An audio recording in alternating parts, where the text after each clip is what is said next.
Hi guys, welcome to anonymous NEET PG aspirant channel. So ये मेरी last video रहेगी आईना रिजल्ट तक।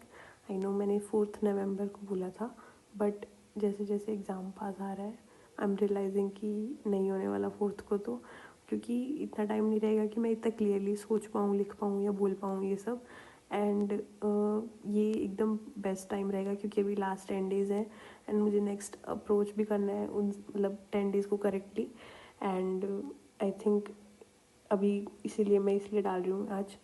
ठीक है, तो इसमें मैं बात करूँगी माइंडसेट क्या था मेरा, लर्निंग्स, थॉट प्रोसेस क्या है अभी, एंड खुद के लिए कुछ लिखा है मैंने कि इन केस आई फेल, और जो कि बहुत हाई चांस है, एंड लास्ट 10 डेज़ को मैं कैसे अप्रोच कर रही हूँ।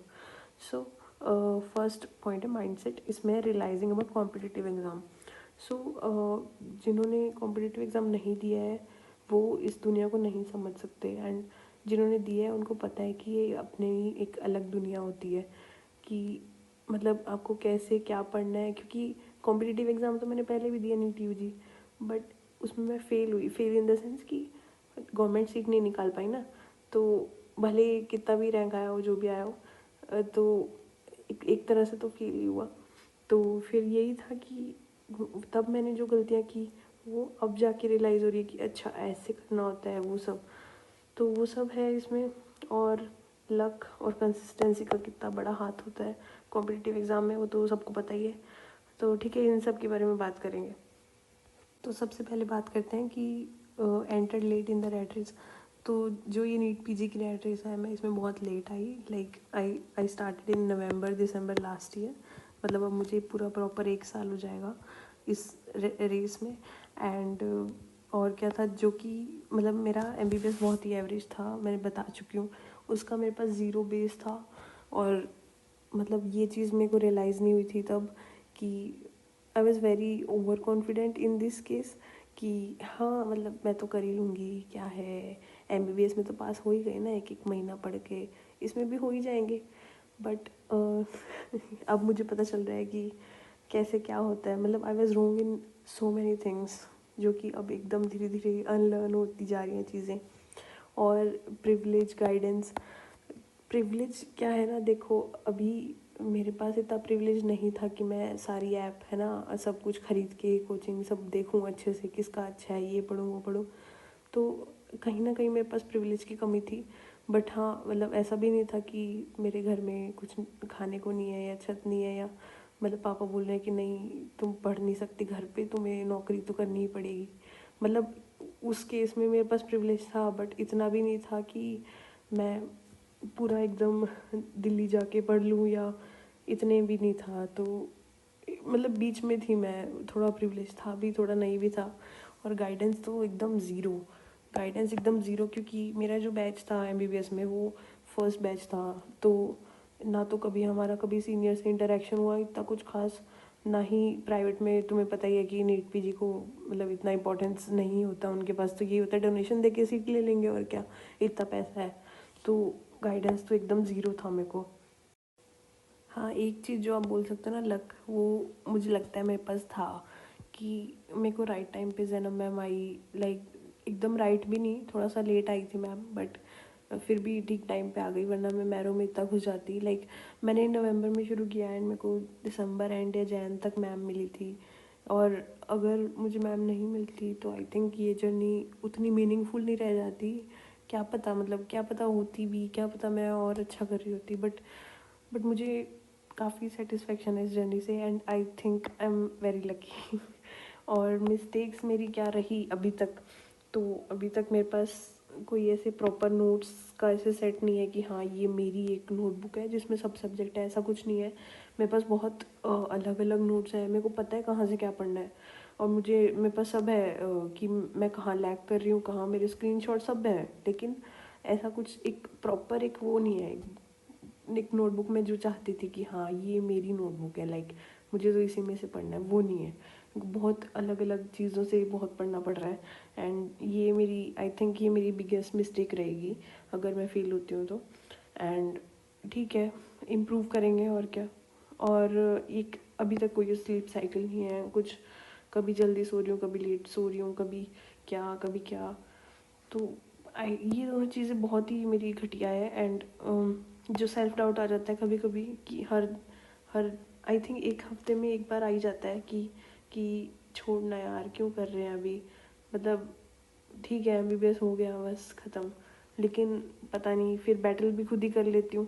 तो ये मेरी मिस्टेक्स ही हैं तीनों, इनको मैं सुधारूँगी अगर नहीं हुआ तो। अभी मैं इस स्टेज पे हूँ कि मुझे पता है मेरा पोटेंशियल क्या है। लाइक पहले मैंने कभी सोचा भी नहीं था कि मैं इतना कुछ कभी कर सकती हूँ, खुद पे बिलीव ही नहीं था कि ऑल्दो मैंने इससे ज़्यादा किया हुआ है बट स्टिल ऐसा इतना कॉन्फिडेंस ड्रॉप हुआ था कि मैं कभी सोच नहीं पा रही थी कि मैं अब जाके कुछ कर सकती हूँ। बट आई थिंक मेरे को पता चल गया। एंड अगर मैं राइट डायरेक्शन में राइट चीज़ें करूँ तो I think I am capable of everything. तो ये मुझे पता चल गया। एंड अगर नहीं भी होता इसमें, जो कि मुझे लग रहा नहीं होगा, क्योंकि जैसे जैसे आप जर्नी में आगे जाते हैं आपको रियलाइज़ होता है कि अच्छा ये भी गलत था, ये भी गलत था। तो ऐसा लगता है कि हाँ काफ़ी गलतियाँ कर ली। तो आई थिंक हमसे ज़्यादा डिज़र्विंग बहुत बच्चे होंगे। बाकी कॉम्पिटिटिव एग्ज़ाम में ऐसा नहीं होता कि एग्ज़ाम थोड़ी ना पूछ रहा है आपसे कि आपने कितना पढ़ा है, क्या नहीं पढ़ा, कितने सालों से पढ़ा है, कितने सही कर, मतलब उसको तो वही 3 घंटे से मतलब है ना कि कितने आंसर सही हुए बस। तो ऑब्वियसली एग्ज़ाम बायस नहीं करता बट आपका दिमाग ज़रूर बायस करता है इस चीज़ में। तो ये चीज़ है।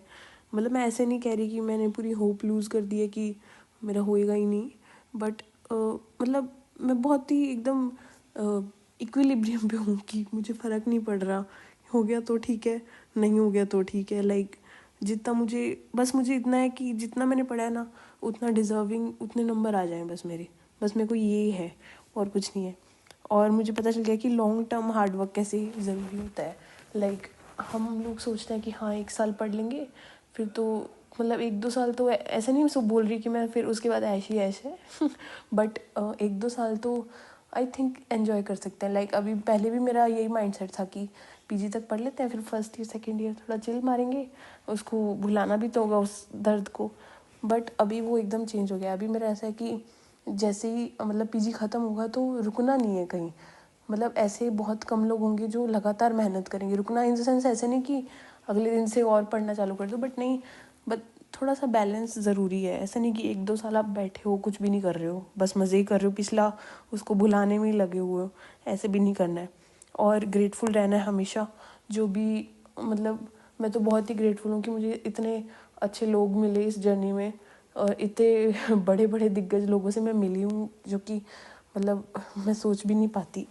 और मेरे को बहुत ही मतलब प्यार है इस जर्नी से। एंड आई थिंक ये मेरी सेकंड बेस्ट जर्नी होगी ग्रोथ की। ओके, तो नेक्स्ट हम बात करेंगे लेटर टू माई सेल्फ। तो ऑब्वियसली मैंने बहुत गलतियाँ की हैं इस जर्नी में एंड आई थिंक सब लोग करते हैं, कोई ऐसे महान नहीं पैदा होता है तो वो फिर रैंक 1 होता है बट आई थिंक मेरे जैसे लोग भी बहुत होते हैं कि गलतियाँ कर कर के सीखते हैं। एंड मेरा ग्राफ तो कभी भी ऐसे नहीं रहा था, मेरा तो हमेशा ही मतलब ऐसे ऐसे ऐसे, बट आई मतलब in the long term I can see कि वो ऐसे ही था, अप ही जा रहा था। तो I am very grateful to the journey. But जो मैं खुद से बोलना चाहती हूँ कि फोकस, लाइक मेरा कभी भी ऐसे नहीं हुआ बीच में कि छोड़ो अब नहीं करना PG, अब तो मतलब थोड़ा सा ब्रेक चाहिए, थोड़ा सा घूमना है, थोड़ा सा मतलब होता था। बट इतना नहीं हुआ कि मैंने छोड़ दिया बीच में करना। लाइक मैंने कई बच्चों को देखा है कि काउंसलिंग के लिए बैठ गए कि नहीं हो रही पढ़ाई, अब तो सीख ले लेंगे जो भी है, और फिर नहीं मिली। तो ये मेरा सीन नहीं हुआ। Like I was very focus, मैंने काउंसलिंग में एंटर भी नहीं किया एंड मैं खुद पे थोड़ा बिलीव रखा कि हाँ मैं कर सकती हूँ। और सेकंड चीज़ है कंसिस्टेंसी। तो कंसिस्टेंसी में ये था कि मतलब मैंने ज़्यादा ये तो नहीं बोल सकती मैं रोज़ कंसिस्टेंट थी, बट मैंने बहुत ट्राई किया, लाइक बहुत, कि मैं ऑलमोस्ट रोज़ बैठूँ, कोई ऐसा दिन ना जाए कि मैं नहीं पढूँ। फिर भी जाता था और फिर भी वो मतलब ऐसे समझ सकते हैं कि हर 10 to 15 डेज़ में एक दिन जाता था ऐसा कि मैं नहीं पढ़ रही हूँ। बट बिलीव मी मैंने बहुत ट्राई किया कि मैं कंसिस्टेंट रहूँ। And I am not getting depressed in between is a great victory for me because मतलब जो मेरा पास्ट हिस्ट्री है मैं नहीं बोलूँगी, जो भी मेरी इश्यूज़ थे, पास्ट इश्यूज़, वो इतने सारे थे जो कि मैं लेके बैठ सकती थी कि हाँ भाई मेरे साथ तो इतना ये हो गया, इतना लाइफ ख़राब हो गया, बट फिर भी मैंने चूज़ किया कि हाँ नहीं, मतलब I have to get myself this seat, and ये सब मैंने खुद के लिए किया, किसी और के लिए नहीं किया। और अभी जो मैं डर रही हूँ कि नहीं हुआ तो क्या, मतलब मेरे को इतना देख के सब, मतलब सब लोग, जो भी लोग बोलते हैं कि हाँ तेरे को देख के मोटिवेशन आता है, वो मतलब मेरा हेल्प नहीं कर रहा होता, वो एक्चुअली लाइक मेरी एनजाइटी और बढ़ाता है कि हाँ, एक प्रेशर क्रिएट करता है कि हाँ तेरा तो होना ही चाहिए, अब तू इतने लोगों को बोल रही है तो तेरा तो होना ही चाहिए, नहीं हुआ तो सब लोग क्या बोलेंगे। ऊपर से ये यूट्यूब, चलो अभी तो आइडेंटिटी रिवील भी नहीं करी मैंने, बट मतलब एक सेंस ऑफ प्रेशर तो आता है कि हाँ होना ही चाहिए। और पता है ये जो प्रोसेस रहता है ना कि मतलब आपको पॉजिटिव रहना होता है सब कुछ, कि मतलब लोग भी मिलते हैं तो हमेशा पूरी जर्नी में मैं हमेशा यही ट्राई किया कि मैं पॉजिटिव रहूँ। कोई पूछता था कि कैसा चल रहा है तो मैं यही बोलती थी कि हाँ ठीक चल रहा है, हो जाएगा। मैंने कभी ऐसे नहीं बोला कि नहीं यार मेरे से नहीं होगा, वो वैसी हरकतें नहीं करती मैं लोगों की तरह कि पढ़ के भी बोलूँ नहीं हो रहा। मतलब मैं होपफुल थी शुरू से, एंड सबको पता है ये चीज़। तो एक अनड्यू प्रेशर क्रिएट है मेरे पे, जो कि ऑब्वियसली मेरे को एनजाइटी देगा, बट मैं यही खुद को बोलूँगी कि be proud of your self. और हमेशा मैं ये लर्निंग माइंडसेट हमेशा कैरी करना चाहूँगी जो मैंने इस जर्नी में दिखाया है अपना। और मैं अभी तक भी ऐसे था कि 3-4 दिन पहले भी मुझे कई कई नई चीज़ें पता चली इस एग्ज़ाम के बारे में। तो मतलब पता नहीं अब ये कब ख़त्म होगा लर्निंग का। मेरे को लगता है जब ये ख़त्म होगा तब जाके मेरी रैंक आएगी, बट ठीक है, वो मतलब ख़त्म करने के लिए भी तो आपको सीखना ही पड़ेगा ना, तो सीख रहे हैं। और आई am very proud of my self for coming this far. Like मैं इतना कुछ बोल पा रही हूँ इतना ये वीडियोस बना पा रही हूँ, इतना एक स्टडीग्राम भी है मेरा, उस पर भी वो कर पा रही हूँ, सबको मोटिवेट भी करती हूँ। तो आई थिंक कि है भाई मेरे में बात तो है। तो अब हम बात करते हैं कि मैं लास्ट 10 डेज़ कैसे अप्रोच कर रही हूँ। तो मेरा मतलब आइडिया यही रहेगा कि जो भी मैंने अभी तक किया मुझे रिवाइज़ करना है। मैंने मतलब काफ़ी सेग्रीगेट किया हुआ है मटेरियल कि कहाँ से क्या पढ़ना है वो सब, और वही कर रही हूँ। ऊपर से जो मैंने BTR में किया था तो उसमें भी मैंने एक्टिव रिकॉल करके भरा था, जो भी मुझे नहीं आ रहा था वही लिखा था, तो वो सब तो पढ़ना ही है लास्ट में।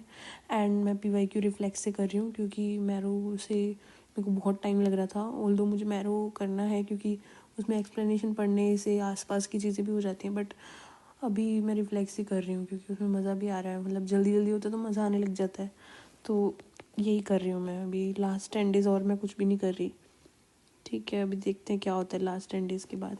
एंड मुझे अपना वही है कि 3C मेंटेन करने हैं, काम, कूल, कॉन्फिडेंट। ये एग्ज़ाम तक लेके जाना है मेरे को। मतलब ये एग्ज़ाम ऐसा देना है कि बेस्ट स्टडी नहीं हुआ मेरा, मतलब ऐसे नहीं बोल सकती मैं कि हाँ कि यही मतलब बेस्ट था। ये आई थिंक ये बहुत ही कम लोग बोल पाते होंगे क्योंकि कुछ ना कुछ कमी तो रह ही जाती है, बट मेरे को एग्ज़ाम बेस्ट देना है, ये मेरा टारगेट है। कि जो भी हुआ जैसा भी हुआ सब ठीक था, एग्ज़ाम में कोई गलती नहीं करनी है, एग्ज़ाम में अच्छे से पढ़ना है, सब कुछ मतलब प्रॉपर एग्ज़ाम देना है, बेस्ट एग्ज़ाम देना है अभी तक का, ठीक है। मिलते हैं फिर रिज़ल्ट के बाद। Thank you, bye, all the best सबको।